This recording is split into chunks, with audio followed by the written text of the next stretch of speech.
నమస్కారం.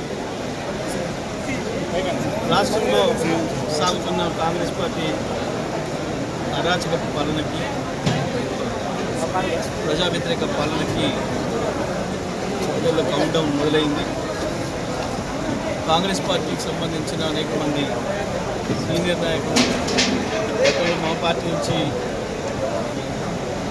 గెలవక ఏదో ఆశపడి కాంగ్రెస్లో ఏదో సాధిస్తామని చెప్పి ఆగమైపోయిన వాళ్ళందరూ కూడా తిరిగి కాంగ్రెస్కు రాజీనామా చేసి బీఆర్ఎస్ పార్టీకి వస్తున్నారు.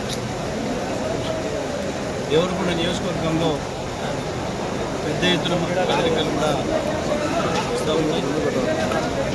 ఈరోజు మండలంలో చందంపేట మండలంలో సీనియర్ నాయకులు మాజీ ఎంపీపీ సర్పంచ్ సీనియర్ నాయకులు ఉదయ్ గారు వారితో పాటు అలాగే గ్రామానికి సంబంధించిన మాజీ ప్రజలు అందరూ కూడా కాంగ్రెస్ రాజీనామా చేసి బీఆర్ఎస్ పార్టీ జరిగింది. దాంతోపాటు దేవరకొండ నియోజకవర్గంలోని ఇతర మండలాలు పట్టణాలకు సంబంధించి కూడా కాంగ్రెస్ బీజేపీకి సంబంధించిన అనేక మంది నాయకులు కూడా ఆ పార్టీలో రాజీనామా చేసి కేసీఆర్ నాయకత్వంలోని తెలంగాణ రాష్ట్రంలో బాగవుతుందని, తెలంగాణను తీసుకొచ్చి అద్భుతంగా ప్రపంచానికి ఒక ఆదర్శంగా అద్భుతమైన పరిపాలన అందించి అభివృద్ధి చేసిన కేసీఆర్ను వదులుకొని పొరపాటు చేసిన భావన ప్రత్యేకించి రైతాంగంలో, మహిళల్లో, పెన్షన్దారుల్లో స్పష్టంగా కనబడుతుంది. యువత మేము దారుణమైన మోసానికి గురైనాం.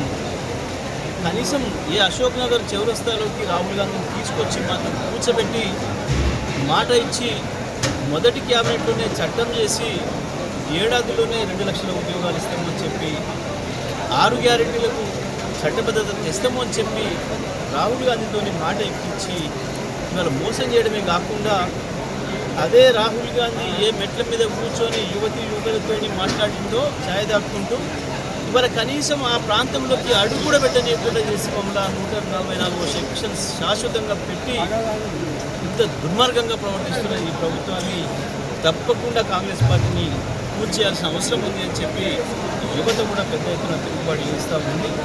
వాళ్ళను దారుణమైన హింసలు పెట్టి వాళ్ళ కేసులు పెట్టి వాళ్ళని అణిచివేస్తూ ఈ ప్రభుత్వం పోలీసులు నమ్ముకొని పనిచేస్తుంది. ఇవాళ కాంగ్రెస్ పార్టీ ప్రభుత్వం వచ్చిన ఈ 2.5 ఏళ్లలో రాష్ట్రంలో ఏ ఒక్క శాఖ పనిచేసిన దాఖలాలు లేవు. అభివృద్ధి శాఖలు కానీ, సంక్షేమ శాఖలు కానీ, ఇరిగేషన్ శాఖతో సహా ఎవరు పనిచేసిన దాఖలాలు లేదు. ఒకే ఒక్క పోలీస్ వ్యవస్థ, అది కూడా పూర్తిగా ఎమ్మెల్యేలు, మంత్రులు, మండల కాంగ్రెస్ అధ్యక్షుల చేతిలో నడుస్తుంది. ఇవాళ ఒక ఎఫ్ఐఆర్ చేయాలి ఒక గ్రామంలో అంటే మండల పార్టీ అధ్యక్షుడితోనే ఎఫ్ఐఆర్లు చేస్తున్నారు. కింది స్థాయి పోలీస్ అధికారులతో పాటు కొన్ని జిల్లాలలో జిల్లా ఉన్నతాధికారులు కూడా పూర్తిగా వాళ్ళ నిబంధనలను పక్కన పెట్టి అధికార పార్టీకి తొత్తులుగా పనిచేస్తూ కేవలం కాంగ్రెస్ని మేము బతికిస్తాం, మళ్ళీ కాంగ్రెస్ని మేము కాపాడుతాం అనే పద్ధతిలో పనిచేస్తున్నారు. అన్ని నిర్బంధాలను ఎదుర్కొని కూడా మా వాళ్ళు బ్రహ్మాండమైన పోరాటం చేసి ఒకవైపు గ్రామ పంచాయతీ ఎన్నికలు కావచ్చు, మొన్న జరిగిన మున్సిపల్ ఎలక్షన్లో కావచ్చు అద్భుతమైన ఫలితాలు తీసుకొచ్చారు. బ్రహ్మాండమైన పోరాట పట్టుదలను చూపించారు. దేవరకొండ తాలూకాలో కూడా బ్రహ్మాండమైన ఫలితాలు కూడా తీసుకొచ్చారు. తప్పకుండా నల్గొండ జిల్లాలో ఉన్న 2 మంత్రులు కూడా అసలు అడ్రస్ లేదు, ముఖం చాటేసి ఉన్నారు. ఏ ఒక్కరు కూడా ఇంతవరకు అక్కడ తుంగతుర్తి మొదలుకొని ఇక్కడ దేవరకొండ వరకు అటు భువనగిరి కావచ్చు, మిర్యాలగూడ కావచ్చు, సాగర్ కావచ్చు, అది ఇంకే కాన్స్టిట్యున్సీకి కూడా పోయిన సందర్భం కూడా కనబడతలేదు. పోవాలంటే దొంగల్లాగా కేవలం హెలికాప్టర్ తీసుకొని పోయి 10 నిమిషాలు కేవలం మీడియాకు కనబడి ఏదో ఒకటి ఫౌండేషను ఇంకోటి చేసిన పద్ధతుల్లో 10 నిమిషాలు కనబడి వెళ్ళిపోతూ ఉన్నారు. కేవలం మీడియాతో మాట్లాడి స్పష్టంగా ప్రజల ముందు తేలిపోయినారు, ప్రజల ముందు రావడానికే భయపడుతున్నారు. ఇవాళ ఆ పరిస్థితి మనకు కనబడుతూ ఉంది. ఈ జిల్లాలో ప్రత్యేకించి ఇరిగేషన్ మంత్రి కావచ్చు, నల్లగొండ జిల్లా మంత్రి కావచ్చు, ఇద్దరు కూడా నల్లగొండ జిల్లా హక్కులు కాపాడడంలో ఫెయిల్ కనీసం నాగార్జున సాగర్ ఎడమ కాలువ నుంచి వచ్చే నీళ్లు కావచ్చు, ఎస్ఎల్బీసీ ఎత్తిపోతల నుంచి తెచ్చే నీళ్లు కావచ్చు, కనీసం తీసుకొచ్చి రైతాంగానికి అందించే స్థితిలో లేరు.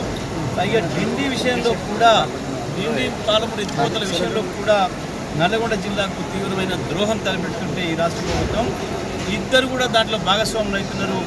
ఈ ఇద్దరు దొంగలు పనిపడతాం తప్పకుండా ప్రజల్ని సేకరించి ప్రజా ఉద్యమాల ద్వారానే కాంగ్రెస్ పార్టీ పనిపడతాం.